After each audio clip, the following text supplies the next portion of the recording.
अल्लाहु अल्लाहु अल्लाहु अल्लाह अल्लाहु अल्लाह। एक आलिम दीन ने कहा उस अंग्रेज से कि तुम कुरान को मिटाना चाहते हो, तुम मुसलमानों के बीच में जो शरीयत है, जो रूह है, इनकी आत्मा है, उसको खत्म करना चाहते हो?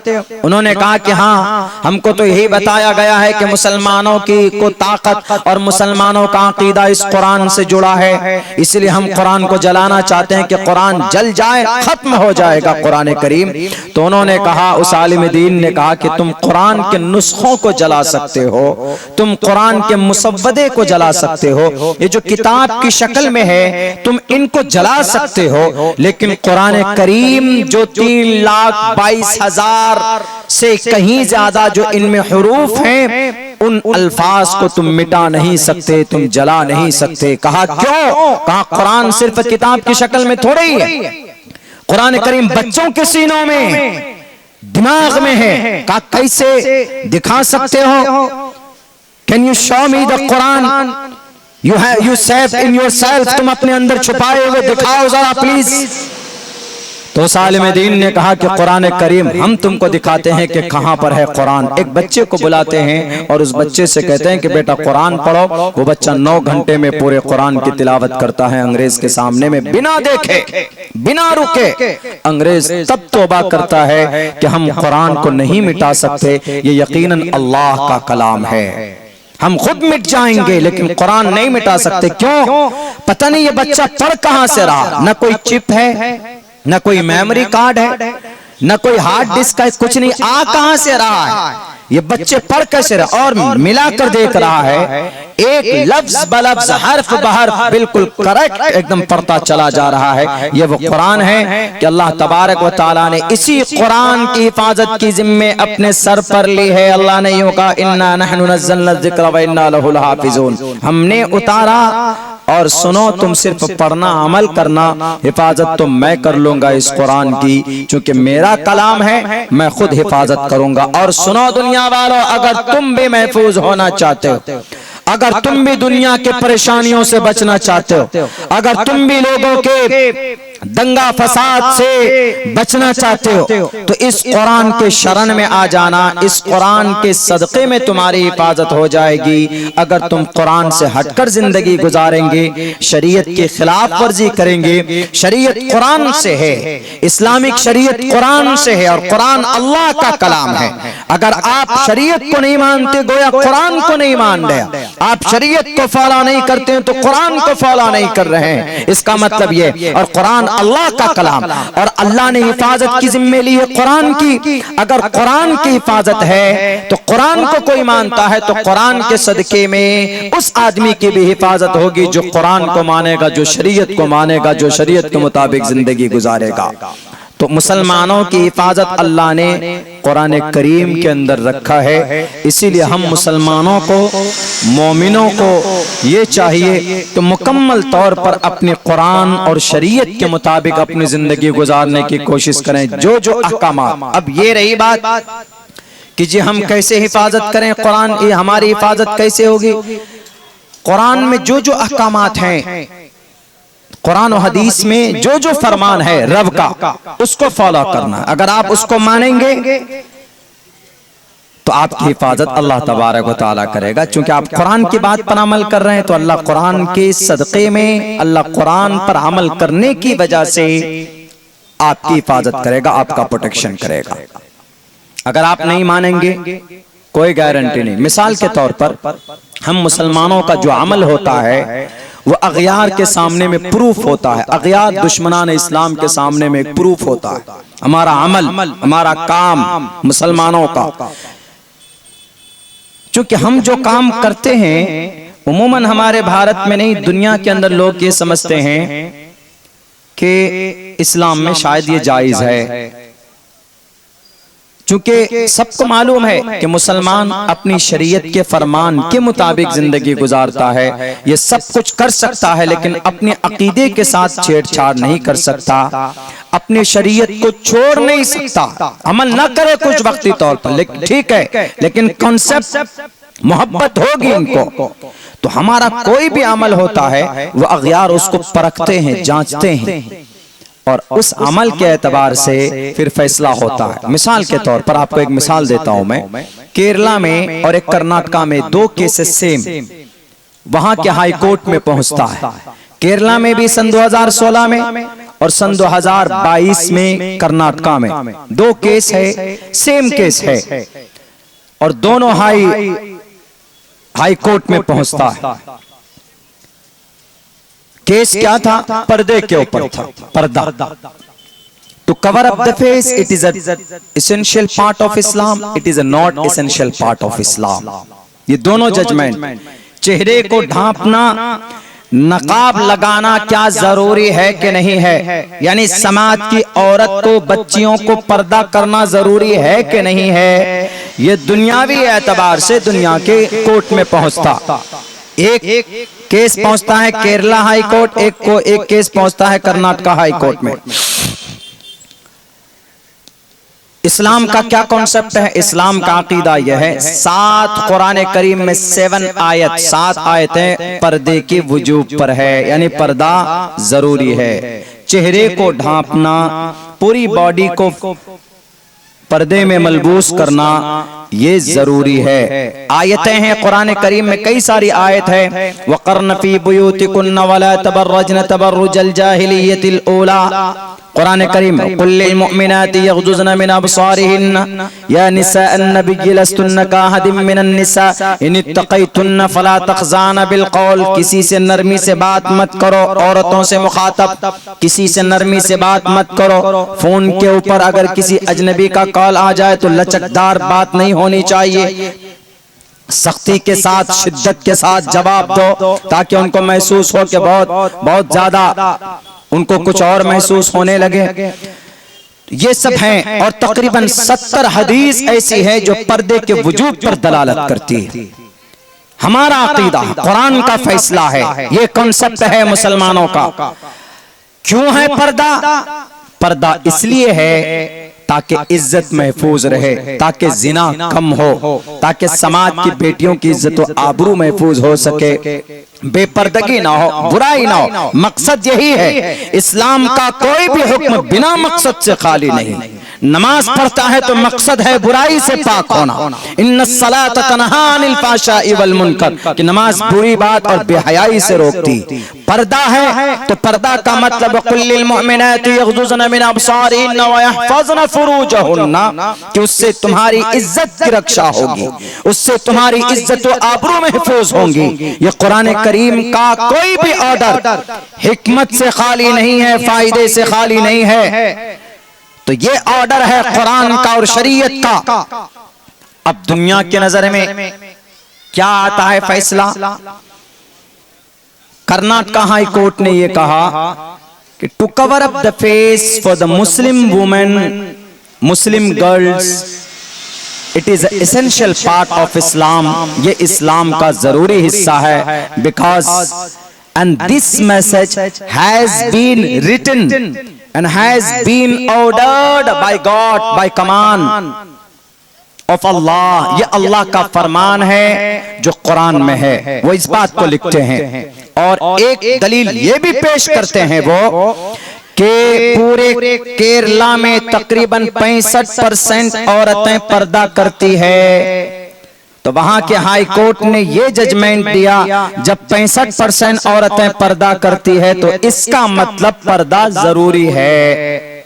अमल को देखा उन्होंने, पर्दा जरूरी है। तो इसीलिए कहा कि पर्दा, हिजाब लगाकर स्कूल आना, पढ़ना, बच्चों को तालीम देना, मुस्लिम बच्चियों को, मुस्लिम औरतों को ये जरूरी है, क्योंकि इनके कुरान में है और इनका अमल भी है। अब दूसरा फैसला क्या है कर्नाटका हाई कोर्ट का पिछले साल का? इन्होंने कहा कि to cover up the face it is not essential part of Islam, it is not command of Islam. उन्होंने ये कहा कि इस्लाम में पर्दा जरूरी नहीं है। क्यों? उन्होंने सर्वे कराया। उन्होंने सर्वे ये कराया कि अगर देखो जाकर गांव समाज में, शहरों में, मुआशरे में कि कर्नाटका में कितने % औरतें पर्दा करती। जब सर्वे और तहकीक की गई तो पता चला कि 35%, सिर्फ 35% औरतें पर्दा करती है, बाकी 65% औरतें पर्दा नहीं करती। कुरान में लिखा हुआ है पर्दा करना, हदीस में है पर्दा करना, लेकिन उन्होंने जब अमल को देखा कि अमल इसके खिलाफ है तो उन्होंने क्या जजमेंट दिया कि पर्दा करना जरूरी नहीं है। अगर जरूरी होता तो 35% औरतें पर्दा नहीं करती, 65% करती, अक्सरियत पर्दा करता। तो उन्होंने ये कहा कि पर्दा अगर जरूरी होता, ये अमल मुसलमानों का, वो ये समझते हैं कि मुसलमान अपने कुरान और शरीयत के मुताबिक हर फैसला हर अमल करते, और हम लोग जब बेअमली करते हैं तो हम लोगों को सोचना चाहिए कि हमारा अमल तराजू में तौला जाता, हमारा अमल देखा जाता। और आप लोग जानते भी हैं, जितने भी लॉयर लोग हैं वो भी जानते हैं कि कोर्ट के अंदर में उमूमन वो जो आईनी शवाहिदीन, जो गवाह होते हैं, विटनेस होते हैं, उनकी ज्यादा मान्यता है बिलमुकाबिल फॉरेंसिक और कोई मेडिकल एविडेंस के।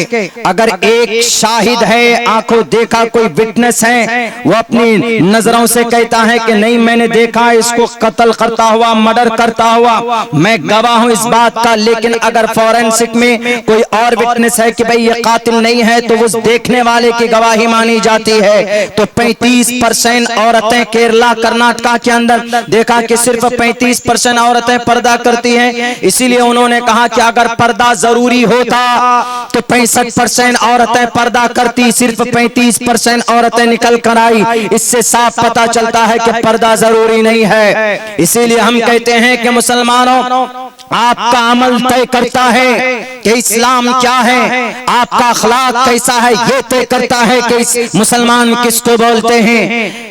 नमाज तो 5 वक्त फर्ज है, लेकिन बेहतर इंसान होना, नेक इंसान होगा, अखलाकमंद होना, ये 24 घंटे फर्ज है आपके ऊपर।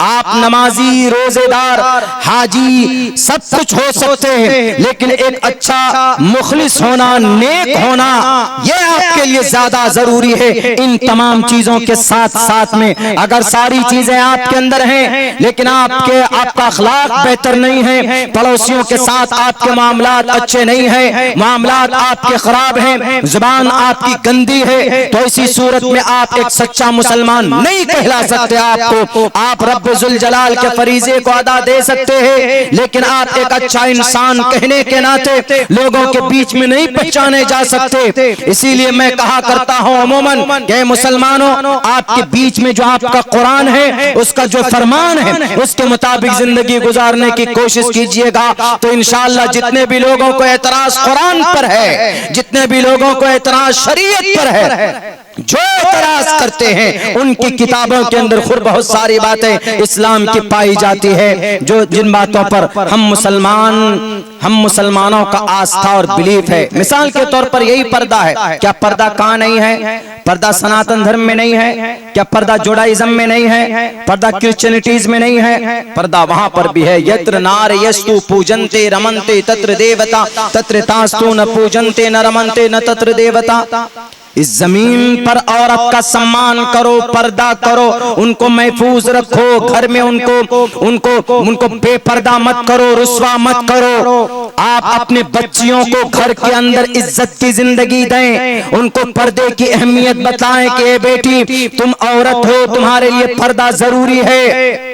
और ये जो मीडिया वाले चीख कर बोलते हैं कि अगर बेटियों को पर्दा कराएंगे तो ये तरक्की कैसे करेगी? क्या पर्दे में रहकर बेटी तरक्की नहीं कर सकती है? क्या पर्दे में रहकर बेटी डॉक्टर नहीं बन सकती है? क्या पर्दे में रहकर बेटी MBBS और MD UPSC क्वालिफाइड नहीं कर सकती? क्या पर्दे में रहकर बेटी हमारे नीट का एग्जाम क्रैक नहीं कर सकती है? कर सकती हैं, अगर हम गार्जियन चाहे तो। अगर आप शरीयत के दामन को पकड़ कर चलते हैं तो अल्लाह तबारक व तआला आपकी जिंदगी के अंदर बरकत भी अता फरमाए। लेकिन आज होता क्या, बच्चियों को छोड़ दो, जहां जा रही है बच्चियां। अभी हमारे आफ्ताब भाई बता रहे थे कि बड़ी छोड़ देते बच्चियों को, जहां जाना है जाओ, जो करना है करो। बच्चियां पढ़ रही है, उनके ऊपर उनका कोई प्रोटेक्शन नहीं, कोई हिफाजत नहीं, बच्ची किधर जा रही है कोई फिक्र नहीं है।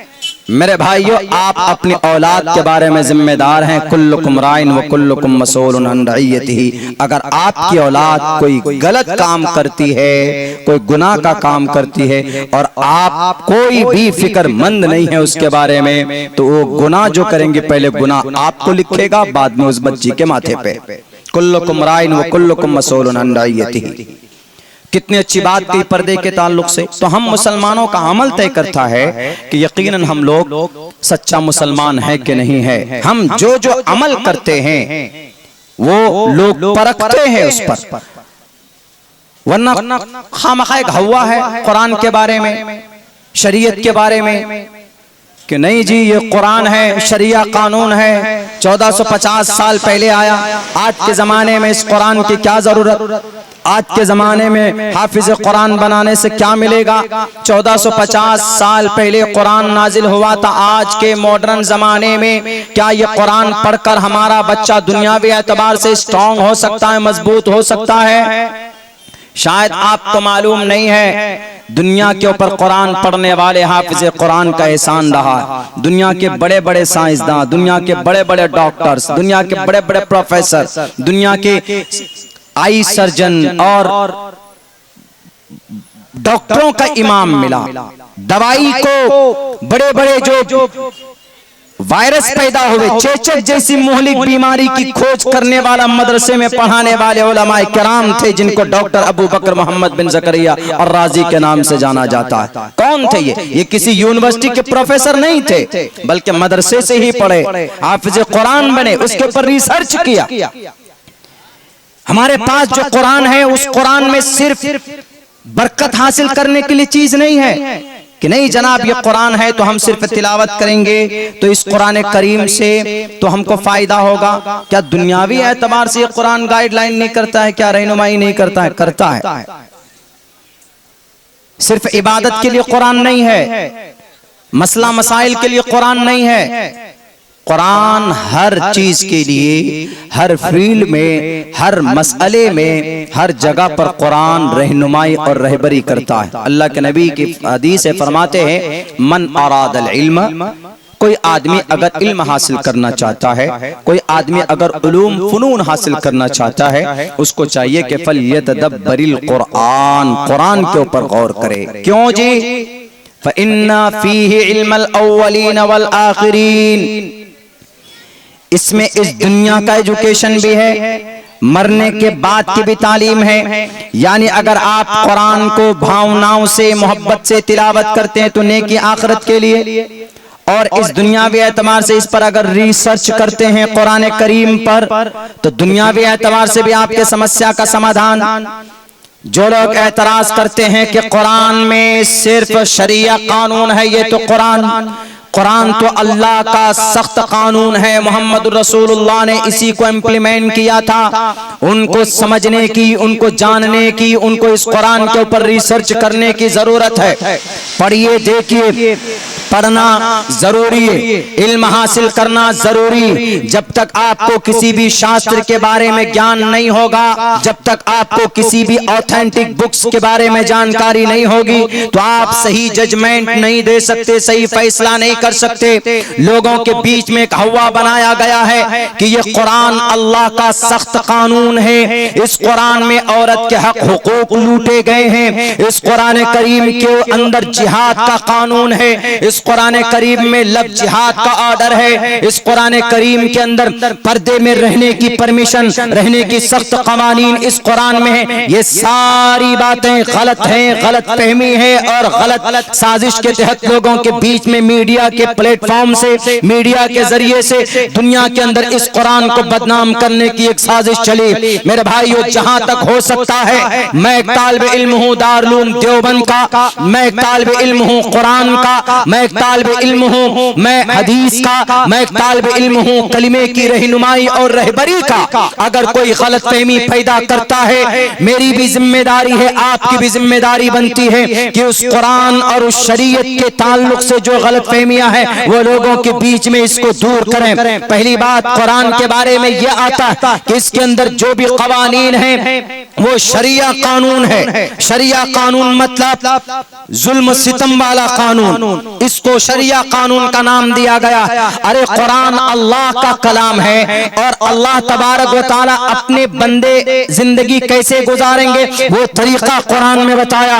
अल्लाह तबारक व तआला कहता है कि ऐ लोगों मुझे एक मानो, या अय्युहन्नास क़ूलू ला इलाहा इल्लल्लाह तुफ्लिहू, कुरान के जरिए से पैगाम दे रहा मैं अल्लाह हूं, मुझे एक मानो। क्या एक मानना ईश्वर को गुनाह है? क्या अल्लाह को एक मानना पाप है? अगर पाप होता तो कम्मा ब्रह्मा द्वितीयो नास्ते नेहना नास्ते के जरिए से एक ईश्वरवाद का पैगाम परमात्मा नहीं देता। अगर अल्लाह को गॉड को एक मानना गुनाह होता तो बाइबल के अंदर there is no god but one god and Mohammad is the last messenger of one god का मैसेज न देता।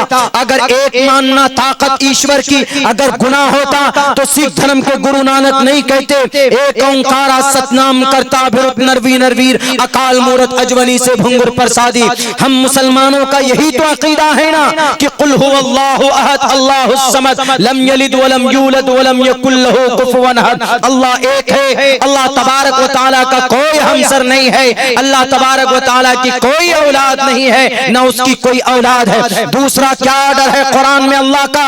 अल्लाह का ऑर्डर कुरान में यह है अकीमुस्सलाह, नमाज कायम करो। नमाज कायम करना अगर पाप होता तो श्री रामचंद्र जी हनुमान जी को नहीं कहते कि Hanuman if you want to close your god, अपने ईश्वर के करीब होना चाहते हो तो प्रथमादार का जीवा दियो दिदियन मुझियते, सीधे खड़े हो जाओ, थोड़ा सा झुक जाओ, दियो दिदियन मुझियते, झुक जाओ।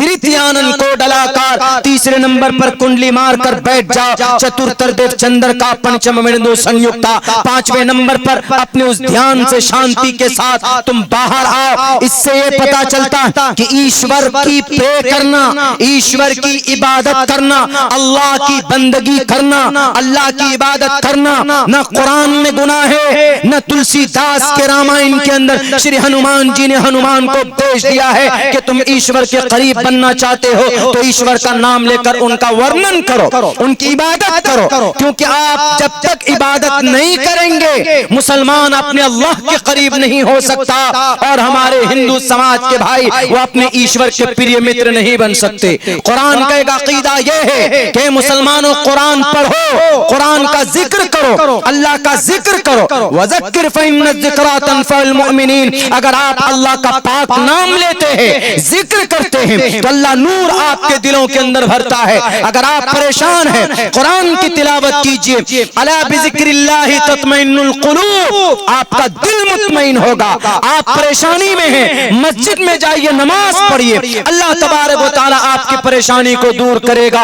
हमारे सनातन धर्मी भाई की किताब में भी ये मैसेज मौजूद, वहां कहा गया कि हेतु ब्रह्म गतिस्तांति सत्संग गतिर्दान विचारतोषा।